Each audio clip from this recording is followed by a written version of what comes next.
Hello and welcome to Talkin Baseball. Spring training is rolling and the bad news is the injury bug is out. What does it mean? We got a full band today. Let's get it.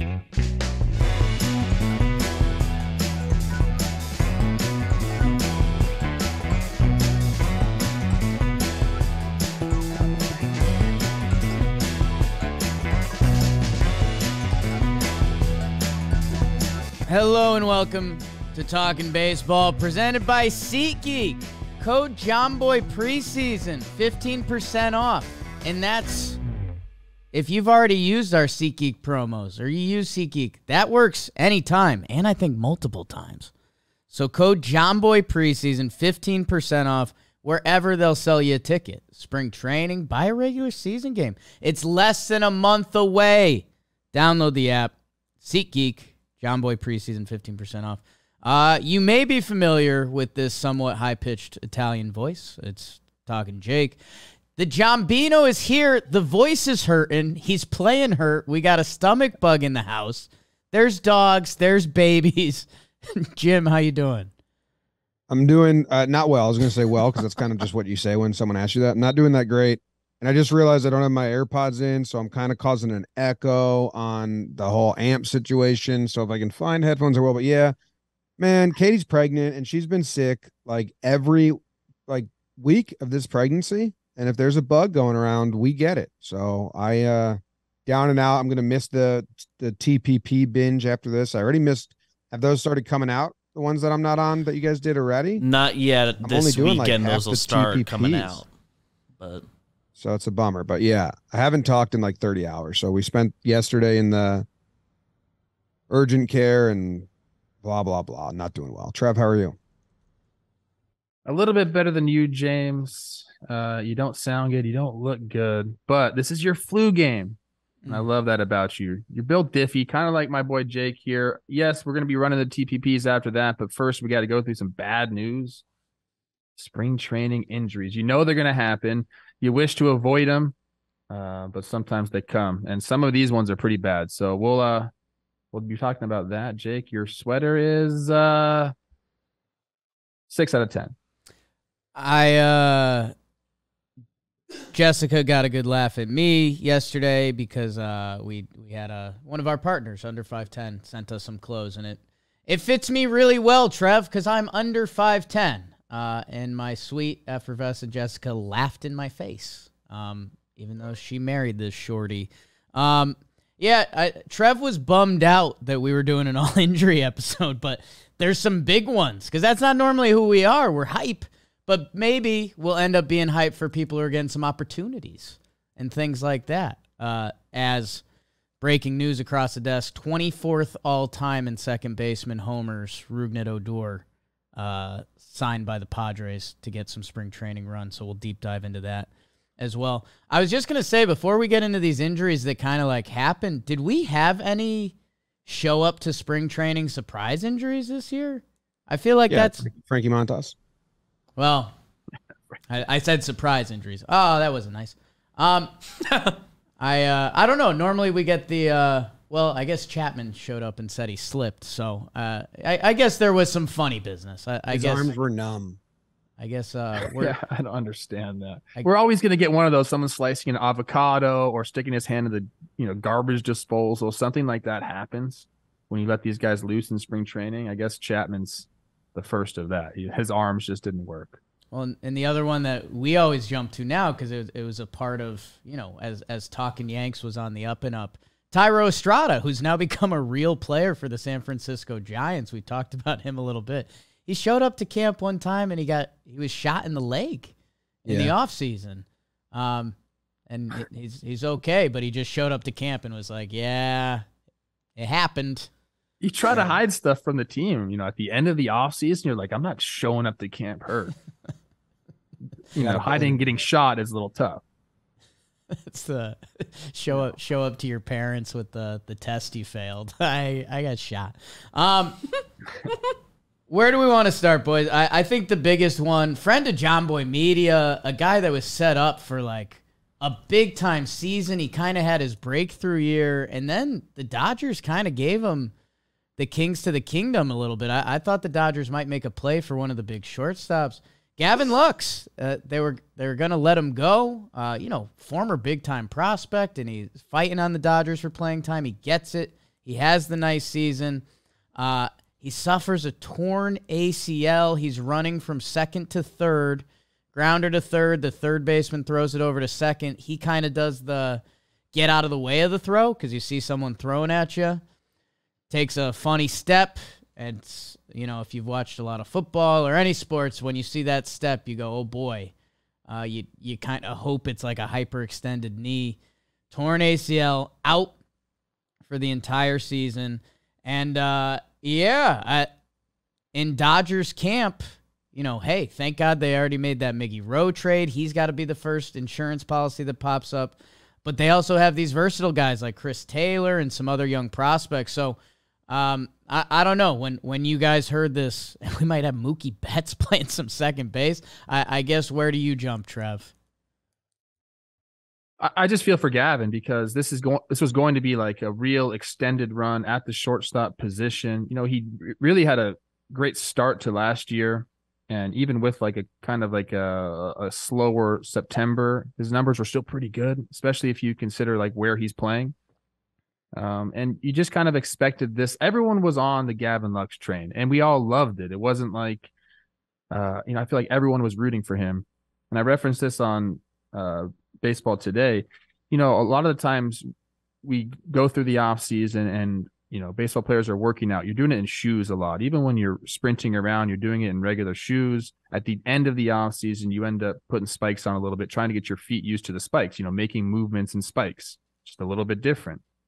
That's what it kind of seemed like to me there. Like he got on the dirt, and those first few days, even though you've been running around in them a little bit, it just feels a little bit different. And I don't know if the one wrong step with the cleat in the dirt kind of buckled the knee, but it was gruesome to watch. And then, we were kind of waiting, hoping to get that good news that it was just a strain. But he's out for the entire season, and that's definitely tough.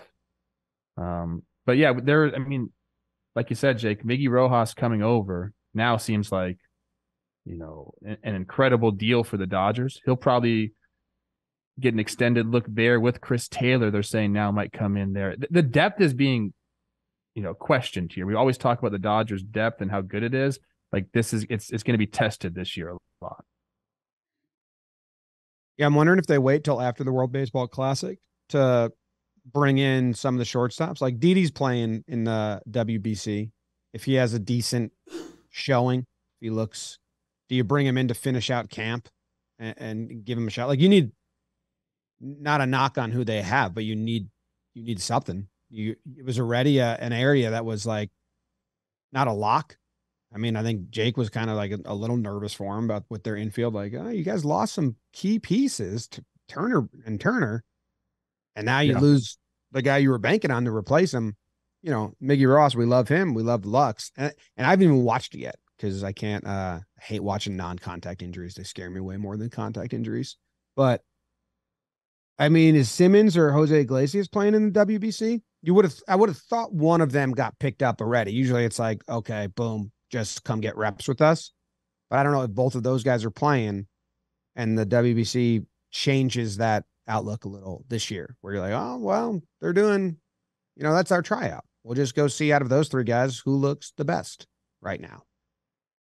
Yeah, no, I think Andrelton's playing for the Netherlands. I think he's playing third base next to Bogarts or Kershaw. Yeah, I think Didi's, they're all. I think Didi's supposed to play first, so that's some funny business by them. What? Yeah, go look at their roster. It's a funky one. This was crazy. So this is from Jimmy's Reddit, and if I'm quoting Reddit, that if it gets to me, that means I actually saw it in Carabas's tweet. But on our baseball, the Dodgers have lost $1 billion in infielders in the past few years between Machado, Seager, and Turner. So that's just a funny way to look at things. And Lux, man, Trev, where you started, and you're right to start there, feeling for the kid. This coming into 2020, top 5 prospect. You're breaking into the Dodgers. You're trying to find playing time and earn your keep. Remember when they threw him in center field? And baseball Twitter was running hot and kind of coming at the analytics people like, hey, guess what? You can't just put anyone in center field, man, because Gavin Lux is a middle infielder. And, 129 games last year, a 105 OPS plus. He was still 24. He's 25 years old. So, sometimes we almost get this prospect fatigue in guys when a lot of players don't even get their opportunity till now. So, stinks for Gavin, and you heard all the teammates, and hey, I think anytime you get hurt or you lose playing time, you better kind of like the guy that's stepping in. Luckily, Miggy Rojas is like the best guy in baseball. Go check out Chris Rowe's rotation. Whenever he talks, you should listen. For the Dodgers, I don't know. I was talking a little bit around the office yesterday. They've got a big prospect, Miguel Vargas, who is a Cuba guy, Trev, and he was lining up for some run this year at third base and second base. That's a guy that's been in my head a lot because, like, the Dodgers just penciling in a kid. He's got to be pretty damn good for them to be doing that. And then the Chris Taylor part is funny because so many of us go back to growing up and playing baseball, and, you turn to the coach in the third inning and, all right, Storielli, you're playing third this inning. O'Brien, you're in left field. Plouffe, you're at short. And then you go, all right, Plouffe's taking the mound. Storielli, you go to short. O'Brien, you're at third.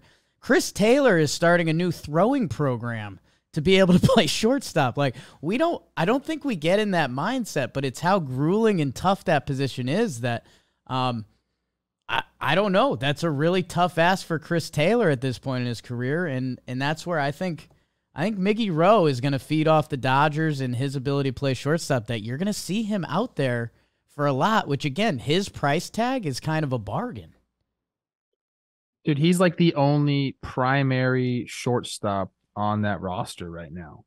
Everybody else isn't even like a primary position player. They're all kind of utility based. Even Max Muncy at third base, he's the kind of guy that you moved around. Probably prefer him at first base or DH. He's going to be playing third, although he can pick it a little bit. And then Chris Taylor moving around. What you're talking about, Mookie Betts going there. You're talking about Miguel Vargas. He's played outfield. He can play a little bit infield. Like they need someone that's like, hey, this is my position. So I think Miggy Rojas does get a look here at the beginning of the season. I think all those guys you mentioned, James, like they're going to sign some people. They need bodies there because this situation is like, the more and more I dig into the roster, it's a little bit dire, and I don't know if they need to go like. There's really no one they can go get without trading. So you take a look at those four guys that you mentioned. Who was it? It was Iglesias, Villar, Gregorius, and Simmons. Out of those four, like who would you guys pick up? Top of your head, Didi? No idea. Iglesias. Iglesias is probably the most versatile. Played in the NL West last year, I think. Man. Yeah. I would just trade for IKF. Yeah. Hell yeah. That's what I'd do. You guys will love that. It'd be great for everybody. Give us Michael Grove. Let Miggy Rowe cook. That's what I'm saying. I don't want. Yeah, I kept. Miggy Rowe should start. Just nice insurance. Throw us Gavin Stone. Seeing Colin Stone soon. That's the Dodgers. Yeah, I think it's the Padres being, one of the teams of the offseason and just one of the teams of the past couple years. For this Dodgers offseason be kind of quiet and then leaning into Gavin, and now he's out. It's going to be interesting first month for those teams. Like, do the Padres come out bat out of hell with everything? And if the Dodgers, a Dodgers stumble is what, 500? So, like, I'm talking for a month, not for the season. But I hope, relax. I hope that NL West, I don't know. I think we're going to be talking about that a lot this year. I keep going back to the Dodgers in the slow off season. Like they have to go get Ohtani. And that's not a guarantee, right? That's not a guarantee that he's going to land in LA. He's a Padre, but they're making it their main priority. Ohtani's already. You better be ready to pay the most. Ohtani's already spending Seidler's money, dude. Dodgers fans are going to be saying, "Oh, they're paying X and X and X and X and X for Machado and Soto and Bogarts, and we're paying a third of that for Ohtani." And He's a pitcher, and there's going to be some stupid equation to like. They're going to be paying him $50 million a year. Yeah, I know, but do you get what I'm saying? Like Dodgers fans are going to be bragging about like they're paying X amount. I don't think they'll be bragging. 4 guys. I don't know. But we're paying this for just one guy, but our one guy is actually 2 guys because he pitches and hits, and there's going to be some funky algebra math equation where Dodgers fans are bragging that like actually we're paying $25 million for the hitter Ohtani and $25 million for the pitcher Ohtani. So when you really think about it, we're getting him for a fucking bargain. Padres paid so much money for all those people. That's what Dodgers fans are going to say when they give him $50 million a year for 15 years. I could see how you would think that, but I think the Dodger fans are accustomed to like paying for good players. They're going to trade their farm for him. Oh, you think they're going to acquire him during the season? Wow. Mookie Betts. They don't go out and get free agents. I mean, Freddie Freeman's like the only one. They trade and sign. Hold on. I mean, the Angels are going to be in contention. All right. You know, Uncle Steve Cohen, if he wants the show, that's what I'm saying, dude. That's what I'm saying. We're it's gonna a new world, bro. We're gonna do this so much, and I'm so excited because I just did Jake's rule Peter of like Seidler.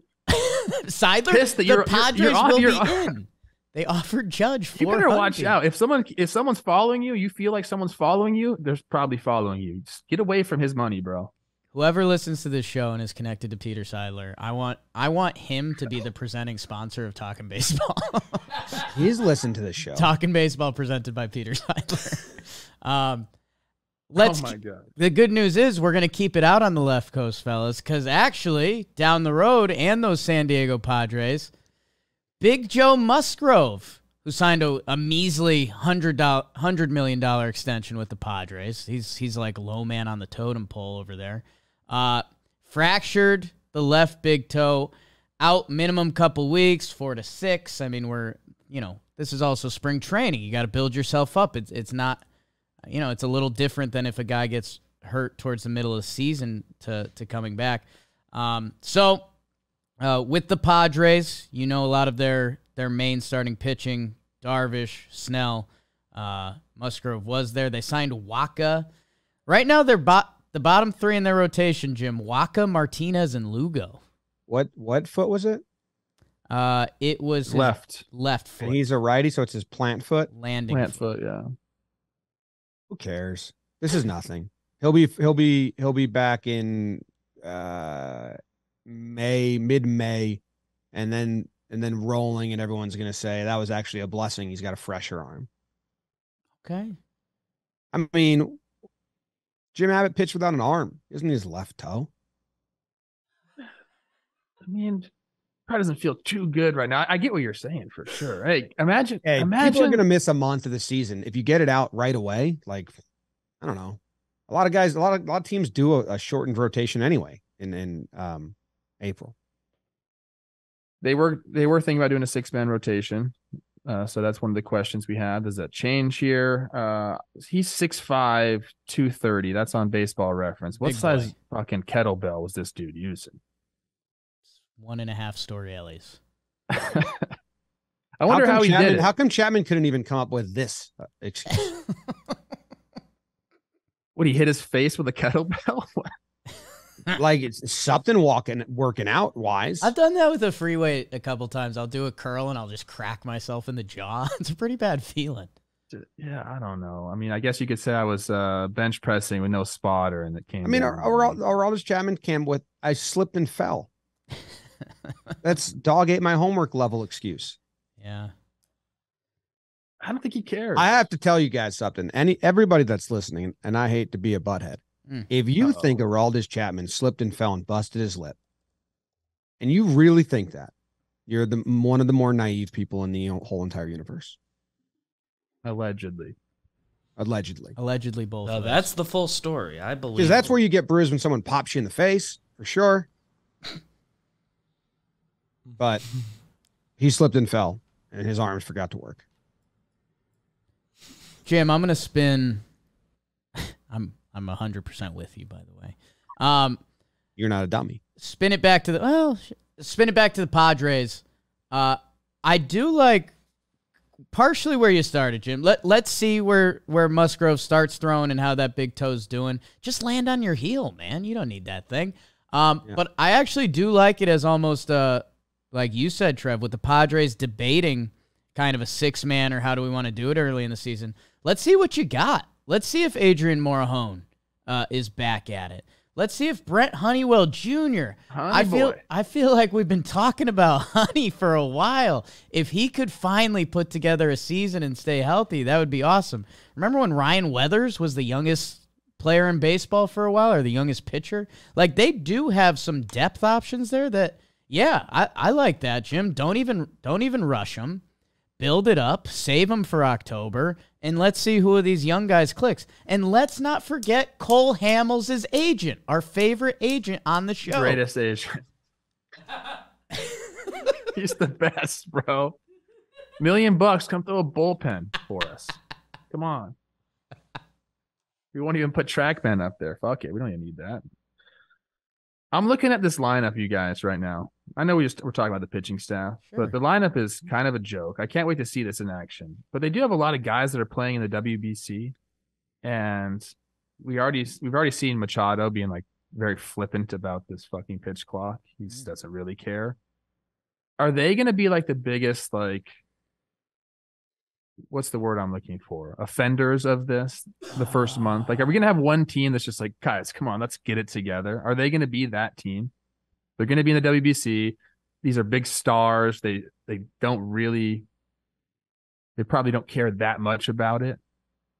Are they going to get banged a lot the first month? I don't know. Maybe there's guys that don't. I think I was reading up on Scherzer and what he was doing, and the Mets are throwing that second pickoff, calling like teams bluffs on it. And then I was reading, I wish I could shout out the article I was reading because they were providing good insight of how players are going to game the clock. So Trev, if you're a batter and you're digging in, are you waiting down until 9 seconds before you lift your head up and like owning that time up until 9 seconds to do everything you can to get your feet ready to feel good? Is that like what you would do? And then make sure you're ready, but not rush yourself and kind of own those first 6 seconds or whatever? I mean, it doesn't have to be all the way down to 9, but it's, I don't know if like hold my hand up, I guess, but keep my head down so I'm not addressing the pitcher until I felt like I was ready to go. But as soon as they look up, the pitcher can go. So they can still kind of.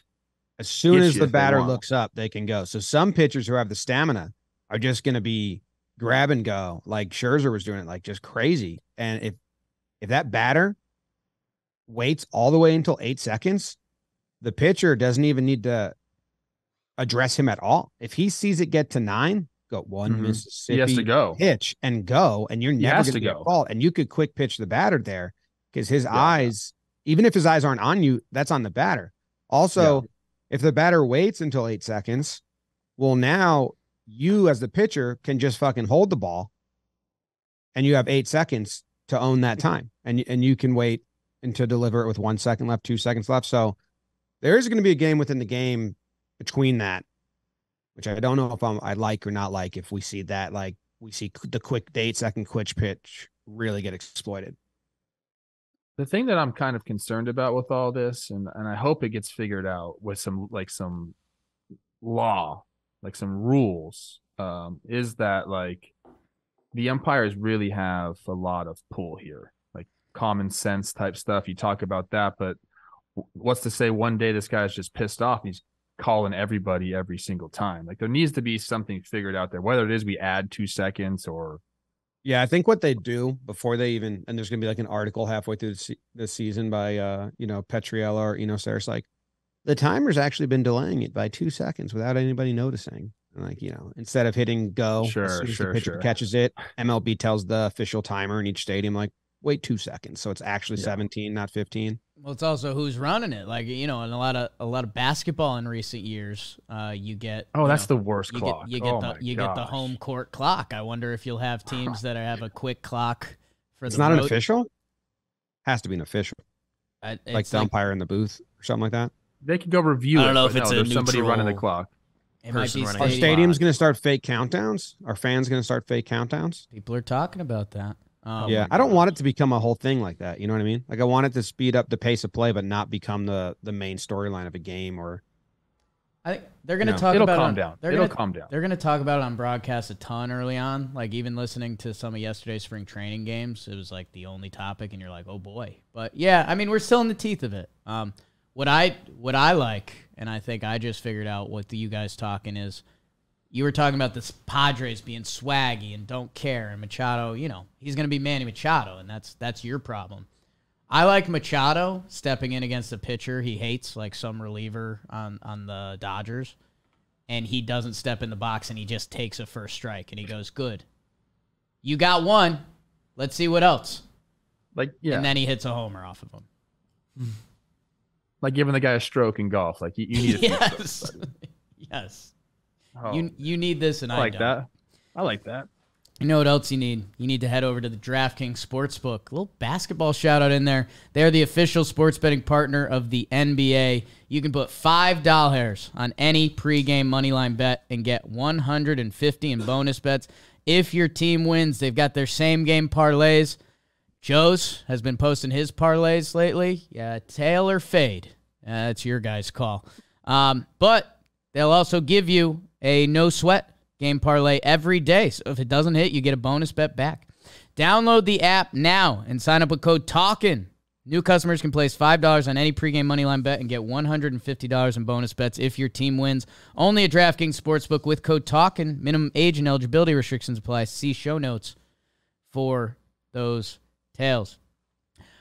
We've got a couple other big ones, including Yes. Tyler Glasnow. I mean, literally and figuratively big. Tyler Glasnow, 6 to 8 weeks with the oblique. Trev, you're our oblique injury guy. You know, we obviously hate this for big Tyler. He's the best. what kind of tall person is he? Is he a legs tall or a torso tall?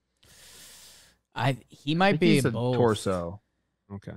At I Jake's feel like he's got a wedding, long torso. we have a friend that's 6'6", and I sized them up at Jake's wedding and realized that from waist to top of the head, Jake is like the same. He's all legs. So we had some of our buddies hold Jake up so their belt buckles matched. You were like same height. He's all Similar legs. torsos. Similar Yeah. torsos. So leg extensions would work for you, Jake. And your guy Kevin Cash already gave the quote, Jim. He's given the spin zone. It gives us better workload management for him, so he's not yelling at me every time I take him out in the 5th inning. So, I mean, that's just your perfect Rays quote. We thought we were going to have a typical rotation in Tampa. We're not. This one's Dude, tough. You know, it's one of our buddies, so obviously we feel for him too. A coworker of ours, if you will, at Jomboy Media. But the obliques are tough. We talk about it all the dang time here. And the Rays understand this, and they want Tyler ready for the end of the season. So I'm assuming we're going to be more on that 8-week train here. Like, let's let this thing calm down a little bit, then get back into it. And it is a way for them to limit his innings. So this is almost similar, James, to what you're saying about Musgrove. Although obliques can be they can hang on a little bit. Yeah, a little But trickier. They're going to be limiting his innings, and it's going to be good for him in the long run, is what I think you think. That kind If of he comes back healthy, yeah. Yeah, I mean, healthy. it's not You don't the start same that. as a toe. Because, you know, just chop it off and pitch if you need to. Can't do that with your oblique. But I don't know. Who are the Rays? What are they even going to do this year? Oh my God, this is your flu game right here. Remember that. BBD, are you scared of the Rays rotation? Scared? There was Well, time when where they're I was just the really Rays. scared. Without Glasnow, Springs is the scariest actually. McClanahan. Clanahan. What? McClanahan's one of the best young pitchers in baseball. Sure, but the Yankees can't hit Rasmussen's Springs. nasty too. From a Yankees perspective, they cannot hit Springs changeup. It's Right. it's like death to them. I think they've gotten Mac a couple times. I don't know. I feel bad for Glass. If he comes back, then yeah, it's all right. But Oblique's kind of tough, and he's just been dealing with a lot of things. So he was already going to be pitching now and coming back from the Tommy John, right?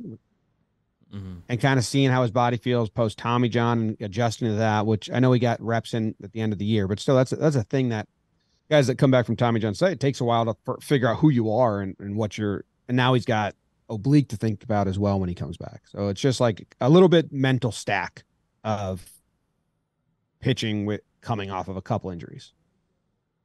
And you're right. Mentally, like it's very tough to go through that whole process with Tommy John, come back, have like a somewhat normal off season, raring to go, and then this happens right away. It punches you, man, for sure. It's difficult, but he's, if you've ever listened to anything he's done on our platforms, you understand the kind of person he is. So he'll persevere, get back. I think he's already probably looking to the positives early on.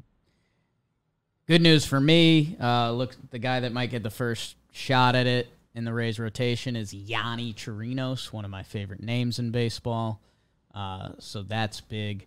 And by the way, Luis Patino, I don't think he's currently in the rotation. We almost have fatigue on him. He's 23. Josh Fleming's gotten outs for them. The Rays find outs and they find pitching. So like Cash was trying to do, I think there's going to be a positive spin zone for them. And then the other oblique here, Seiya Suzuki, which bummer for Cubs fans. And this is, everyone a week ago was hyped that he came in. I think they were saying he 20 pounds more of muscle and all the spring training hype thing. They're saying 4 to 8 weeks. And they're well, they said moderate. They're still unsure the significance of it yet. They should stop giving timelines. I think the other thing that's more of a bummer for me, and not to be shots fired at Cubs fans who, they were the first kind of hostile crew at our TPPs, which I love because they got hope this year, and I love that for them. I hate that he's out for the World Baseball Classic. I think sometimes we forget, these guys that come over from Japan and different places in the world, and we just tell them to live in Cincinnati or wherever they play. It was going to be pretty badass to see all those guys on Team Japan. He's one of them. He's out for that. And there's going to be obviously a Cub ripple effect between Chris Morel, Nelson Velasquez, McKinstry. Will Brennan Davis get some run? I don't know. I picked Japan to win the WBC, so this is especially heartbreaking for me. So Cubs fans, I'm with you. I thought I was the most positive on the Cubs this year. I think what we came to in the end was, hey, you guys got to go out there and compete. And at the deadline, I think if you're in that position, the front office will add to this team, and then we could see what happens. Suzuki being out at the beginning of the year obviously is not good for that. 4 to 8 weeks is a long timetable. I'm assuming the worst always with the obliques. So just say 8 weeks. Just say 8 weeks. You set the player up for people being upset with him or soft narrative or anything. I hate when they do that. Just say 8 weeks. There's no reason that's such a big. And then if you come back which early, is why that is why I scoffed at it when Jake said it. I just think it sets everyone up for a little bit of failure there. It's going to be 1 month or 2 months. Okay, well, it's a 6-month season, so that's a fairly different range of injury. So just say 8 weeks. It's 8 weeks. And we wanted to see if he comes back early, it's a nice surprise. It could be as much as 8 weeks, and they'll reevaluate him in 2 or whatever. To be fair, that's from the article. Like David Ross's quote is much better. Is the goal for us is when he's back, we don't lose him again. So pushing toward a date. If it's opening day, great. If it's 5 days in, great. If it's 2 weeks in, great. So David Ross with a better approach than I think people talking about it. Who's going to get a lot of run now? There's a lot of options. McKinstry. There's Morel there. Nelson Velasquez, not in my book. He plays right field. McKinstry's they're going to do. Obviously, Ian Happ's going to be in left, and Bellinger's going to be in center. So there's Mancini a lot going of to get internal outfield options. reps with the wind and there. regular, weight games maybe. If Hosmer gets going, he might need to get out there. Yeah, I think Morel. I think they like him, and they have some. He has more flexibility than some of the other guys. Man, would it be fun if Edwin Rios gets some at bats for them? I don't think you're not allowed to mention Edwin Rios. Every time I mention Edwin Rios, people are like, "What are you talking about, bro?" I'm like, I don't know. Like I've seen the guy swing the bat. It's a pretty swing. It's just a pretty swing. Seems like he's got some pop. I say, let me eye test somebody for once, people. I test me. That's kind of the big stuff. I know injury episodes can be tough. It's also opportunities for other players, guys. That's the spin. I know a lot of Rays fans already paused the video and left comments telling me I'm a dumb piece of crap, but McClanahan 3.26 ERA versus the Yankees last year's. Jeffrey Springs 1.8. That dude shuts the Yankees down. So I am more scared of Jeffrey Springs versus the Yankees. Massive. Yeah. Massive. I had to back that up because I didn't want to be wrong. It was a compliment to Springs. Yeah. He's very good. I'd really like to, if someone could do some investigative work. First of all, Jake's going to be on Peter's side there, so you can't do this, Jake. I want to know what the size of the kettlebell was. I just need to know. Okay. It's probably a hunch. Who's our best Padres connect? Let me get in there. Bogey, Machado, Matt Carpenter. I can DM him. Didn't Cronenworth do a big Twitter follow everybody one day? He's probably his agent. Yeah, but you never know. Blake Snell, Trev, your guy. Oh, come yes. on. Yes, I'm gonna text now. Yes. Oh, and their pictures, he's gonna be hyped to tell you. How big was that motherfucking kettlebell? Snell's gonna be he stepped on his foot, bro. Yeah, he's he actually banged it. He on tripped the over it. Pilates machine. He fought Chapman. Kick Chapman in the face. Allegedly.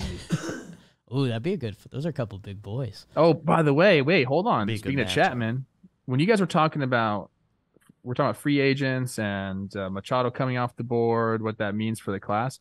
It means that Matt Chapman, our guy, is going to get absolutely paid this offseason. Yeah. Move the fences in a little bit in Toronto. Jimmy's really thinking about this one. He's a free agent? Yeah. Mm-hmm. Oh, I thought they signed him to an extension as soon as they got him. It was a finish the ARB years. Yeah. Oh. Yeah. It's always weird when they call those an extension. I get it, but you guys want to talk about no umpire baseball? Catcher's call. I didn't watch that yet. I plan on making a breakdown about it, but so I haven't watched it yet. But yeah, I mean, think about everyone outraged that one game ended with pitch clock. And then a day later, the teams play the bottom of the ninth, even though it doesn't matter, and the umpires walk off, and everyone's like, this is cute. I was watching the game the other day when it looked like they took a pitcher out and then put him back in the same inning. And there's no rules. No one gives a shit. I know. Unless you want to get upset about stuff, no one cares. They don't really do this in the on the main fields when you're playing these games. But when you go to the backfield games, you'll go play a minor league game and they'll send a big leaguer down. The guy just hits third every inning or hits first every inning. So you got these minor leaguers and they want their at bats so bad. They don't get that many live at bats. And here's this freaking dude just coming down because he doesn't want to take the bus trip and he hits third every single inning. It's like a dominance thing. Remember Josh Donaldson? Remember Josh Donaldson didn't run the bases? Yeah. He had a home run and just walked to the dugout. I think that might have been inter-squad or COVID summer camp. I don't know what that was. I felt bad for the I want to get his name, the Orioles catcher, if any of you have it. I mean, what a brutal ask. Cause think I don't know, you're a high A, 2A catcher, and the managers are both yelling no, we're gonna keep playing. You call him, kid. All right, man. No, I had to love it, man. That sounds so fun. I would love that. Golly. Spring training, people. It is spring training. Although I did see a stat that all the last 4 MVPs had monster spring training, so it does mean something. Trev, I have something I'm going to do since I'm sick and feisty today anyway. Can I do my annual college baseball chat? Here we go. Yeah, let's let this out. Maybe we'll save this just for the AM. All right. No, we've buried No, it. it's not bad. I just okay. Don't give me home run distances and think I should be excited about it. I like watching the highlights and the gameplay. But there were some tweets going out oh, this guy hit this ball, blah, blah, blah feet. I'm like, he's using a metal bat. I don't care. Yeah. That's not something that should be celebrated. Because you're trying to compare it to MLB distances. He's a college kid and he hit one 470. It's yeah. Well, Soto was 19 when he was in MLB. Yeah. Would. So that's my feisty college of the take of the year, which we do every year. I feel like I'm getting baited into this a little bit here. No, you don't. for You don't need to say sure. anything. I'm for everything else. I've been enjoying some of the highlights and like the gameplay and the atmosphere of it a little more than usual. But you can't try and be like, look at how far this kid hit this ball. Yeah, I can't right now. I haven't been watching, I'll say that. Although I've seen some pretty swings. I see like some highlights from time to time and I like it, but I agree with you. Like it's a metal bat and I know there's like they're not as bad as they used to be, but still people. I've got a Jakey I'm a positive. baseball snob. Everybody knows that. You should change your name to the baseball snob. I got a That Jakey. was an account on Yeah, Yankees. Twitter. Twitter. I have a positive spin on it. I saw a college guy hit a home run to right center field, and it was very unimpressive because you're like, that's a metal bat. That's next level. That's not even like a tough fly ball. I saw Nicky Cass's friend and maybe Halo's backstop this year, Logan O'Hoppe, hit one right center with some Oppo juice yesterday, and I was like, okay, O'Hoppe, I'll buy some of that. So that's me spinning us away from just thrashing college baseball. That had nothing to do with college I baseball. mean, you didn't do anything with back us up. You saw a wood bat homer, we're impressed. You saw a metal bat homer, weren't impressed. You agree? Exactly. Oh, I don't think you spun us back. I think you doubled down. I was bringing us to O'Hoppe in a positive. He gets to thing. catch Ohtani, dude. That's cool.